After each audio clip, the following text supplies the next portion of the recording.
You cut your thumb on a tin lid this morning. You held it under the tap, put a plaster on it, and forgot about it by lunch. Now take the tap away. Take the plaster away. It is 30,000 years ago. What happens to that thumb? And what happens to you? Most people assume the answer is grim. No antiseptic, no bandages, no doctor.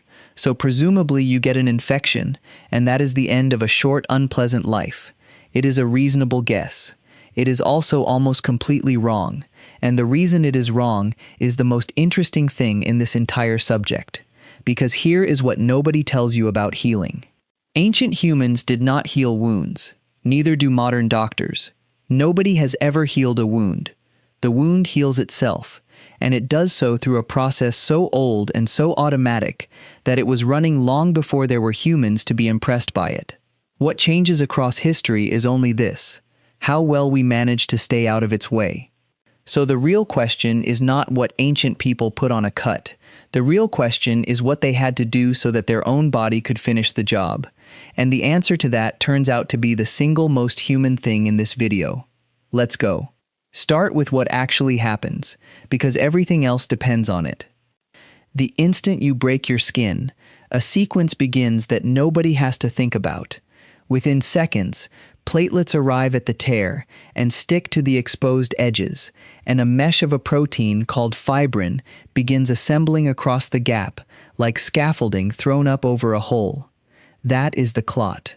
It is not just a plug, it is a temporary building site. Then inflammation. The area goes red, hot, swollen, and sore, and every one of those four things is a job being done. Blood vessels widen to increase delivery. White cells flood in and begin eating debris and bacteria. The swelling and pain are, unglamorously, a system telling you to stop using that part of your body. Then, over days, new tissue grows into the space from below. Fresh vessels push in, a scaffold of collagen gets laid down, and skin cells migrate inward from the intact edges, crawling across the surface until they meet in the middle and close it. After that, the repair spends months quietly being reorganized and strengthened, which is why a scar changes appearance for a year afterwards. Nobody taught your body that. It is not medicine. It is maintenance, and it is running right now on something you have already forgotten about. Which means an ancient human with a cut thumb had exactly the same equipment you do. Same platelets, same fibrin, same white cells, same closing skin. The biology has not improved. You are not better at healing than a person who lived 30,000 years ago. You are just less likely to be interrupted. So what interrupts it? Three things, and ancient people worked all three out, because the consequences of not working them out were immediate. The first is contamination. Not germs in the modern sense, obviously. Nobody had a theory of bacteria. But you do not need germ theory to notice that a wound with dirt ground into it goes wrong, and a wound that got rinsed usually does not.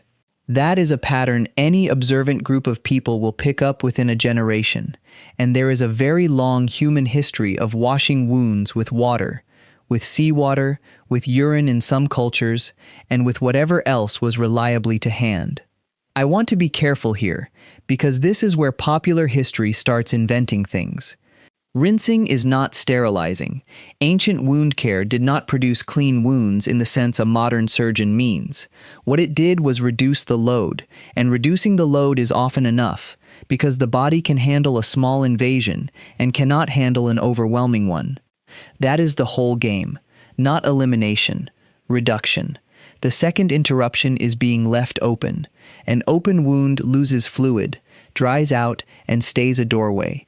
Covering it holds moisture in, keeps debris out, and lets those migrating skin cells travel across a surface instead of over a crust. So coverings turn up everywhere, in every material available: leaves, hide, bark, plant fiber, moss. Moss deserves a moment, because it is a genuinely good answer. Sphagnum moss is extraordinarily absorbent, holding many times its own weight in liquid, and it is naturally acidic, which discourages a lot of bacteria. This is not a folk curiosity. Sphagnum was collected on an industrial scale as surgical dressing during the First World War, because it worked and because cotton was needed elsewhere.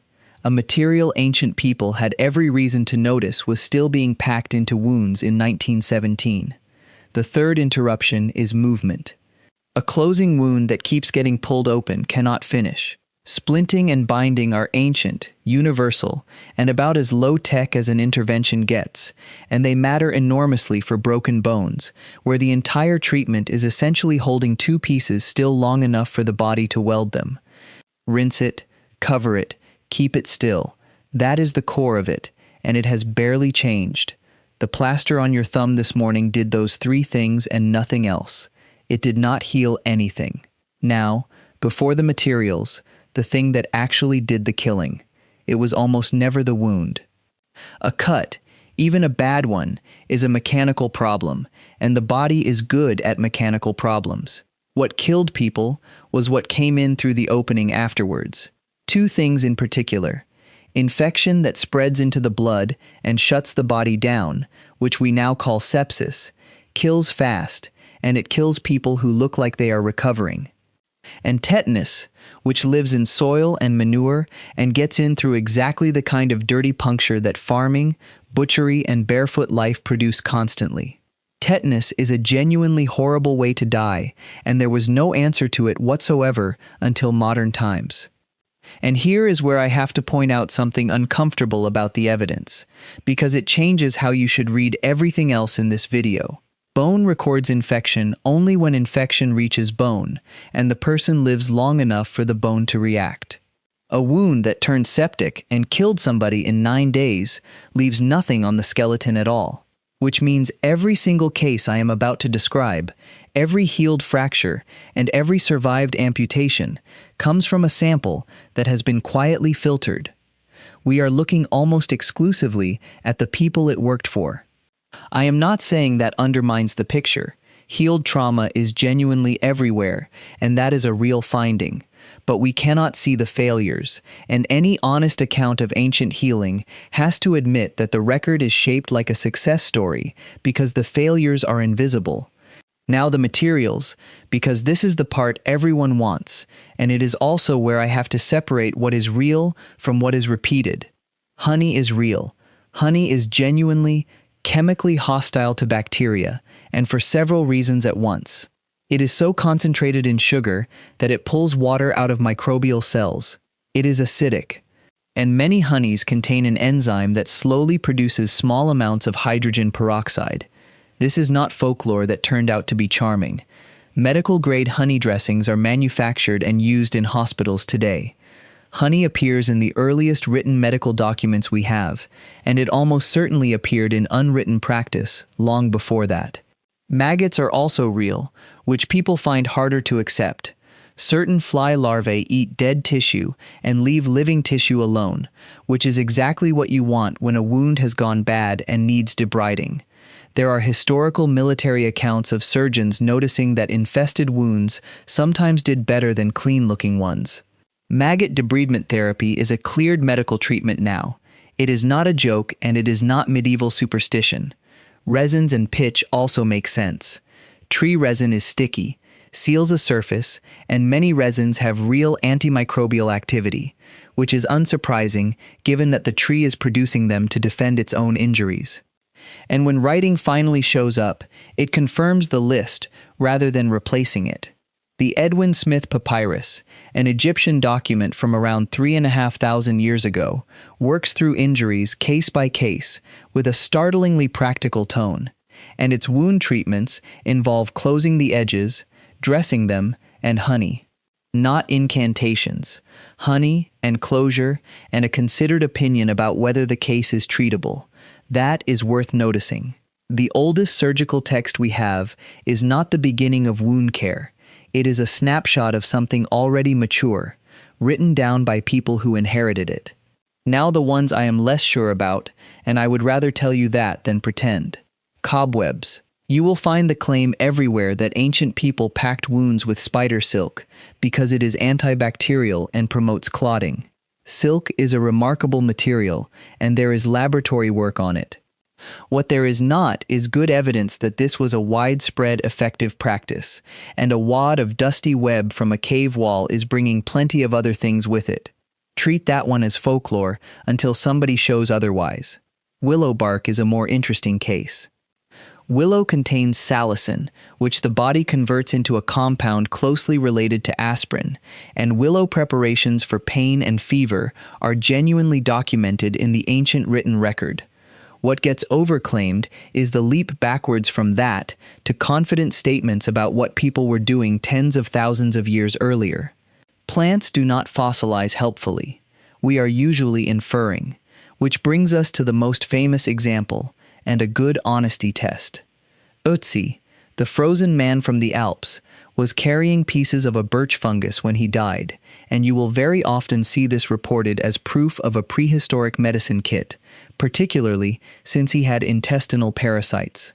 It is a genuinely attractive interpretation. It is also not settled. That fungus has other uses, including as tinder, and carrying something is not the same as taking it. I lean towards the medicinal reading. I am not going to sell it to you as established. So that is the toolkit, roughly. Now let me show you the thing that actually mattered, because it was not in anybody's toolkit. In a cave in the Zagros Mountains of Iraq, archaeologists excavated the remains of a Neanderthal man who lived somewhere around 45,000 years ago. He is usually called Shanidar I, and his skeleton is a catalogue of damage. His right arm was withered and useless, and the lower part of it is missing in a way that has been read as either an amputation or a birth abnormality. He had a healed crushing injury to the left side of his face, severe enough that he was very probably blind in that eye. He had bony growths in his ear canals of the kind associated with hearing loss. He had a healed fracture in his foot and degenerative changes that would have made walking painful. And here is the thing. All of that is healed. He did not die of any of it. He lived with those injuries for years, into what was, for a Neanderthal, old age. Sit with the practical reality. One arm. Blind on one side, hard of hearing, limping, in a cold landscape, in a group whose survival depended on tracking, hunting, and moving fast. He was not contributing much. He could not have fed himself reliably. And he survived anyway, for years, which means other people fed him, moved at his pace, and kept him warm. I should say that this interpretation has been argued about. Some researchers have pushed back, pointing out that we tend to project modern compassion onto ambiguous bones, and that survival with impairment is not automatic proof of deliberate nursing. That criticism is fair and worth taking seriously. But the pattern is not one skeleton. It repeats. There is a young person from Italy with a severe skeletal dysplasia who reached adolescence. There are individuals across the record with injuries so disabling that survival without help is very hard to explain. And then there is the one that closes the argument for me. In 2022, researchers reported a skeleton from a cave in Borneo, roughly 31,000 years old, whose lower left leg had been removed, not lost to an accident and left ragged, but cleanly gone, with the bone healed over. That person lived for years afterwards, in tropical forest, on one leg, in a world with no antibiotics. Think about what that requires. Somebody removed a limb and the person did not bleed to death, which implies control of blood loss. The wound did not become fatally infected, which implies wound care over weeks. And then somebody carried, fed, and sheltered a person who could not walk through years of a life in difficult terrain. That is not first aid. That is a healthcare system staffed entirely by people who loved somebody. Now let me take the story you have absorbed and dismantle it, because this is where everything you think you know gets quietly taken apart. You have almost certainly picked up, somewhere, the idea that prehistoric life was a short, brutal scramble in which injury meant death, and nobody made it past 30. Part of that comes from a genuine misunderstanding of a statistic. When you read that life expectancy in ancient populations was around 30, that is an average, and averages are savaged by infant mortality. A great many children died very young, which drags the mean down brutally. If you survived childhood, your realistic prospects were far better than 30, and reaching what we would recognize as old age was entirely possible. But the deeper problem with the brutal and short picture is that the bones say otherwise. Archaeological skeletons are absolutely full of healed trauma. Healed fractures in arms, ribs, collarbones, faces, legs, injuries that must have been agonizing, sitting there knitted back together and remodeled. The record does not mainly show us people dying of their injuries. It overwhelmingly shows us people surviving them, and the injuries are not gentle ones. Skulls with healed, depressed fractures, forearms broken clean through and reunited slightly crooked, ribs that snapped and knitted. Every one of those represents somebody who was in serious trouble, and then was not. The evidence of rescue is the bone itself, and once you see that, the popular image inverts. Ancient humans were not fragile. They were beaten up, repeatedly, and they mostly recovered, because their bodies were competent and their groups were willing. Which brings us to surgery, and to the single most surprising fact in this subject. People were cutting holes in each other's skulls, deliberately, thousands of years ago. Trepanation is one of the oldest surgical procedures we know of. It shows up independently across the world, and the reason we can be confident it was survivable is beautifully simple. The bone around the hole grows. Healed, smoothed, remodeled margins mean the patient was alive long enough for living tissue to respond. And in some places, the numbers are startling. Work on large collections of trepan skulls from Peru has found survival rates that are high, and in later periods very high, with researchers noting that outcomes appear to compare favorably with cranial surgery performed on battlefields in the 19th century. Read that again. In certain times and places, you were arguably better off having your skull opened by someone with a stone tool and generations of accumulated technique than by a trained surgeon during the American Civil War. The reason is not that the ancient practitioner understood more. It is that the Civil War surgeon was working in an environment saturated with infection, moving between patients without any concept of sterility, in conditions that guaranteed contamination. The ancient practitioner, working slowly, on one person, in the open, without a ward full of other wounds beside them, was accidentally avoiding the very thing that was killing everybody else. Heat is the other old answer, and it is the one nobody enjoys hearing about. Applied heat stops bleeding by sealing vessels, and cautery in various forms is very old and very widespread. It is crude, it damages tissue, and it works when the alternative is bleeding out. Fire also gave people hot water, and hot water is a quietly enormous advance in wound care for reasons nobody needed to understand in order to benefit from. Closure gets similarly clever. Stitching wounds with sinew, plant fiber, and thorns is old and widespread.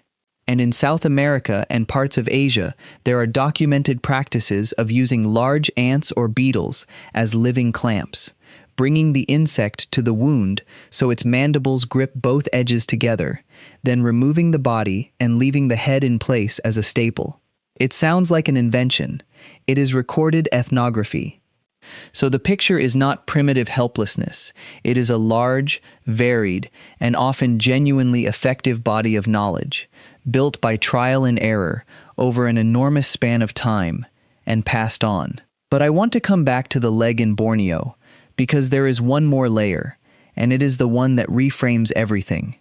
Every technique in this video is secondary. Rinsing, covering, splinting, honey, moss, stitching, all of it is support work.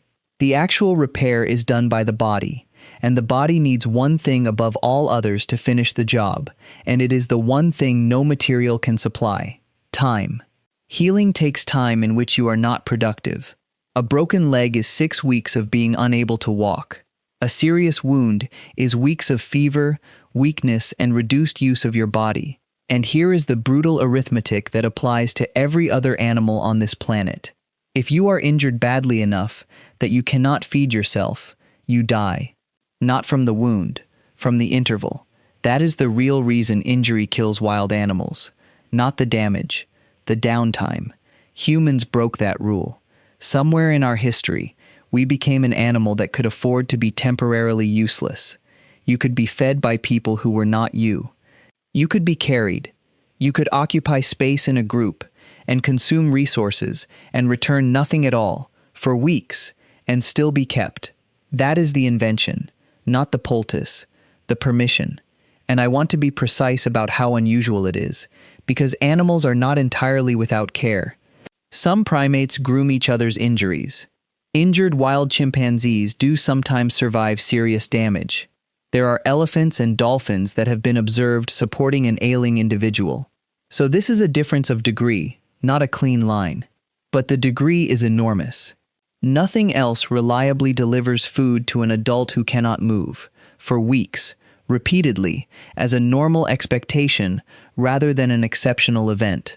Nothing else builds that into how the group works, so that being injured is a temporary status rather than a death sentence. We turned recovery from a stroke of luck into an entitlement, and once you have that, everything else in medicine becomes possible, because there is now a reason to develop techniques. There is no point learning to set a bone in a species where a set bone still means starving for a month.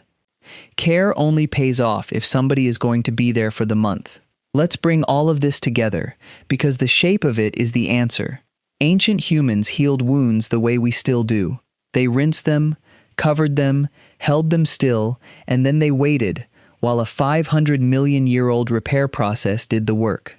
They had real materials that really functioned, honey and moss and resin, and they had real skills, splinting and stitching and even opening a skull with a survival rate that should embarrass the 19th century.